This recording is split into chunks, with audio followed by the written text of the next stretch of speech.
Di surga nanti, kalau laki-laki disiapkan bidadari, ternyata kalau perempuan memang disiapkan pangeran. Oh iya? Iya, Masya bukan Allah. bidadara. Apa saja yang tidak ada di dalam surganya orang-orang Kristen itu. Dan ini adalah salah satu poin yang membedakan Kristen dengan agama-agama lainnya. Di surga nanti, kalau laki-laki disiapkan bidadari, ternyata kalau perempuan memang disiapkan pangeran. Oh iya? Iya, Masya bukan Allah. bidadara. Oh gitu. Ternyata di sana ada pangeran-pangeran yang tampan-tampan yang bersedia melayani ibu-ibu di surga. Sebentar, Amin. sebentar. Kalau yang laki-laki disediakan bidadari, yang perempuan disediakan pangeran. Kalau saya mau bersatu dengan istri saya sendiri gimana? Taunya istri saya sama pangeran yang lain. Iya. Benar-benar. Sedih tahu. Itu Enggak, gimana Irfan. nih? Jadi Irfan, kalau di surga kita tuh bebas minta apa aja loh Irfan. Dan kita akan dipertemukan bersama orang-orang yang kita cintai. Nah, yusyarul mar'u ma'aman ahabba. Orang itu akan dikumpulkan bersama orang-orang yang dia cintai selama di dunia. Apa saja yang tidak ada di dalam surganya orang-orang Kristen itu. Dan ini adalah salah satu poin yang membedakan Kristen dengan agama-agama lainnya. Yang pertama itu adalah yang tidak ada di dalam surganya orang Kristen itu adalah kawin mengawini. Jangan harap ya orang-orang Kristen nanti setelah Anda mati, jangan kira bahwa nanti ada kegiatan kawin mengawini di dalam surga. Nggak ada hal demikian. Karena firman Tuhan berkata dengan tegas bahwa karena pada waktu kebangkitan orang tidak ada lagi kawin mengawini. Jelas firman Tuhan itu berkata di dalam Matius pasal 22 ayat yang ke-30. Apalagi yang tidak ada. Tidak ada makan dan minum seperti di dunia. Jadi, di dalam surganya orang Kristen tidak ada lagi makan dan minum seperti yang kita nikmati di hari-hari kita secara fisik saat ini. Jadi di surganya orang Kristen tidak ada lagi makan dan minum. Firman Tuhan berkata bahwa sebab kerajaan Allah bukan soal makanan dan minuman. Jadi dengan gamblang, dengan jelas, dengan tegas menyatakan hal ini bahwa tidak ada kegiatan makan, minum, mabuk-mabukan di dalam surga. Kristen itu tidak ada lagi. Oke, apalagi yang tidak ada? Yaitu tidak ada lagi penderitaan atau duka cita.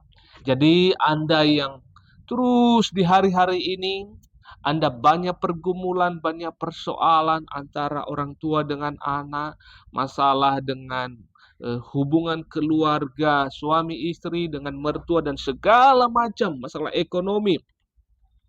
Anda sedih, Anda menderita, tetapi di surga nanti kalau Anda sungguh-sungguh percaya Yesus Tuhan Juru Selamat Anda, tidak ada lagi tangisan, tidak ada lagi duka cita.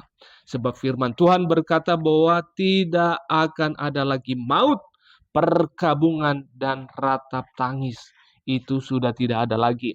Kita bisa temukan ini di dalam kitab Wahyu, pasal 21 ayat yang keempat. Nah, apalagi yang tidak ada? Tidak ada lagi kegiatan duniawi, misalnya bekerja keras, begitu ya, berdagang, beraktivitas lain, itu sudah tidak ada lagi hal-hal yang seperti kita lakukan di dunia ini di dalam surganya orang Kristen. Nah, hal ini jelas sekali firman Tuhan berkata bahwa mereka boleh beristirahat dari jerih lelah mereka. Di dalam Wahyu pasal 14 ayat yang ke-13. Tetapi apa yang ada nanti di dalam surganya orang Kristen itu? Yang ada adalah ialah melayani dan menyembah Allah. Jadi jelas hari ini firman Tuhan dengan terang-terangan, dengan tegas memberitahukan, mengkonfirmasikan kepada saya dan kepada Anda semua bahwa di dalam surganya orang Kristen itu adalah kegiatannya melayani dan menyembah Allah. Karena firman Tuhan berkata mereka melayani Dia siang malam di bait sucinya. Kita bisa temukan ini di dalam kitab Wahyu pasal 7 ayat 15 dan juga di Wahyu pasal 22 ayat yang ketiga, yang artinya bahwa kegiatan orang Kristen di dalam surganya yang suci, yang bersih itu, yang kudus itu, kegiatan kita adalah hanya melayani dan menyembah Allah. Yaitu Allah siapa? Allah Tritunggal, Allah Bapa, Anak, dan Roh Kudus. Nah, jelas itu ya. Apalagi yang ada di dalam surga, yang ada adalah sukacita, kedamaian kekal. Lagi-lagi saya katakan bahwa kalau Anda di dunia ini menderita, sulit, ada banyak pergumulan, tetapi di surga, jika Anda adalah orang-orang yang sungguh-sungguh percaya kepada Kristus, maka ketika Anda masuk dalam kerajaan itu, yaitu kerajaan Allah itu, yaitu yang ada adalah sukacita, damai sejahtera kekal, itulah yang menjadi bagian saya dan bagian Anda juga. Itu firman Tuhan berkata bahwa penuh sukacita di hadapan Allah atau di hadapanmu. Kita bisa temukan ini yaitu di dalam Mazmur pasal 16 ayat yang ke-11 dan maupun juga di Wahyu pasal 21 ayat yang keempat. Yang terakhir, apalagi yang ada di dalam surga? Di dalam surganya orang Kristen itu adalah yang percaya Yesus sungguh-sungguh sebagai Tuhan dan Juru Selamatnya adalah yang ada adalah hidup kekal dalam kemuliaan. Jadi kebalikannya adalah orang yang menolak Yesus Tuhan Juru Selamat. Sudah diberitahukan, sudah dikonfirmasikan hari ini. Engkau harus percaya Yesus, engkau harus menerima Yesus. Tetapi engkau terus menolak Dia.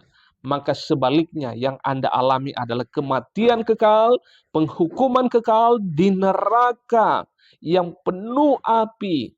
Yaitu Anda akan masuk dalam kematian kekal itu di neraka. Tetapi bagi mereka yang sudah sungguh-sungguh percaya Yesus Tuhan Juru Selamat, maka yang ada di dalam surga itu adalah kehidupan kekal dalam kemuliaan. Wow, luar biasa sekali. Firman Tuhan berkata bahwa di dalam yaitu Yohanes pasal 14 ayat yang ke-6, Akulah jalan, kebenaran, dan hidup. Tidak ada seorang pun sampai kepada Allah kalau tidak melalui siapa? Melalui Tuhan Yesus. Maka Anda harus segera menerima Yesus sebagai Tuhan dan Juru Selamat Anda. Oke teman-teman, demikian saja hal ini dan kiranya Tuhan terus tolong dan berkati kita semua. Dan jika Tuhan izinkan, biarlah Allah yang memilih Anda menjadi orang yang sungguh-sungguh percaya kepada Kristus, karena kehidupan kekal itu akan menjadi bagian Anda ketika Anda sungguh-sungguh percaya kepada Yesus sebagai Tuhan dan Juru Selamat Anda, dan Anda tentunya bertobat dari segala kejahatan-kejahatan yang biasa Anda lakukan saat ini. Terima kasih, Allah Tritunggal akan terus menolong, membimbing, dan memberkati kita semuanya. Shalom.